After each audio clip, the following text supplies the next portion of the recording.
مساء الخير عليكم، تعالوا مع بعض نعمل الكريب اللي ما حصلش ده، حاجة كده عظمة. شايفين قد ايه طري وقد ايه جميل وبتشكل بالطريقة اللي انت عاوزاها. شايفين بصراحة النهاردة انا جالي طاسة الكريب دي هدية، ربنا يبارك فيها ويسعد قلبها يا رب اللي جابتها لي. وقلت بقى ايه فرصة، تعالوا اما نعمل الكريب الجميل ده بالمقاسات المختلفة ومقاسات اشكال والوان، وجايبه لي الحجم الكبير. فكنت فرحانة بها قوي وقلت لازم افرحكم معايا. وناس كتير جدا طلبت مني الكريب وقالت لي احلام عايزين يكون طري.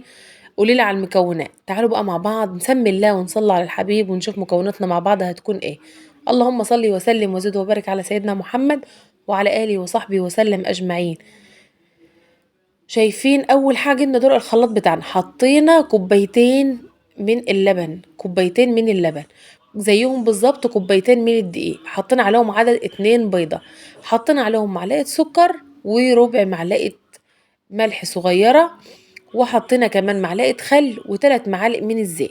نقول المكونات بتاعتنا تاني، مكونات بسيطه جدا جدا هتعمل مع بعض كميه كريب حلوه قوي ومش مكلفه خالص وطعمه حلو جدا جدا، غير كمان اللي بتشتريه من بره. والله العظيم انا ولادي كمان بياكلوه حاف من حلاوته، بياكلوه حاف. حطيت زي ما قلت لكم كوبايتين من الدقيق، كوبايتين من اللبن، عدد 2 بيضة، معلقة اللهم صل على النبي، معلقة خل، 3 معالق من الزيت، ربع معلقة من الملح، معلقة من السكر. تمام كده. نص معلقة من السكر لو كبيرة، معلقة صغيرة لو المعلقة بتاعتك صغيرة، مش هيبان فيها خالص. جبت طاسة الكريب الجميلة دي وسخنتها ودهنت أول مرة بس دهنة من الزيت، وفردت عليها الكريب بتاعي كده ووزعته زي ما انتم شايفين، ولونه تحفة جدا. شايفين الجمال يا جمال. وتعالوا مع بعض نعمل واحدة كمان. شايفين؟ لا فرحانة بيها بجد، فرحانة. عارفين انتوا العيل اللي بيجيله لعبة في الأول؟ اهو أنا كده فرحانة بالطاسة دي، كنت عايزة أعمل لهم كريب كل شوية. لونه حلو جدا وبيستوي طبعا، ما بياخدش معاكي وقت، بتحمريه وبعد كده اما بتحشيه بتديله كمان صدمه كده على الطاسه علشان ياخد القرمشه اللي انتي بتحبيها.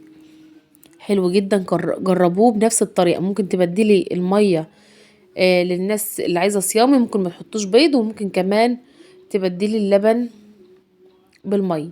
بس بتبقى قيمته الغذائيه مش قوي، فده بيبقى احسن بصراحه.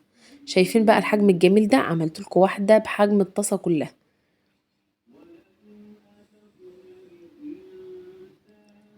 تسلكي الطروف كده لان كانت الطروف كمان عدت الحروف. اهو شايفين، بنشوف كده استوت واحمرت ولا لا من تحت علشان نقدر ان احنا نقلبها. ما تحركهاش غير لما تتاكدي ان هي احمرت من جنب، وبعدين تقلبها على الجنب التاني. اهو شايفين الجمال، حاجه كده عظمه. سندوتش يعني، ما اقولكيش مش اي كلام. شايفين بقى العدد معانا تحفه تحفه جدا. لو وصلت لحد هنا ولسه ما حطيتيش لايك وشير للفيديو واشتراك وتفعيل زر الجرس للقناه لو بتشوفيني من اليوتيوب، ولو بتشوفيني من على الفيسبوك ما تنسيش تعليق حلو وتقولي انت بتشوفوني من انهي بلد. بحبكم جدا جدا جدا، ويا رب يكون فيديو النهارده عجبكم.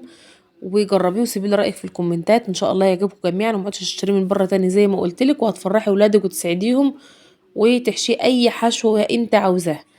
وان شاء الله هنزل الفيديو اللي انا كنت حاشيه فيه الكريب ده وهتشوفوا الطريقه. اشوفكم على خير ان شاء الله.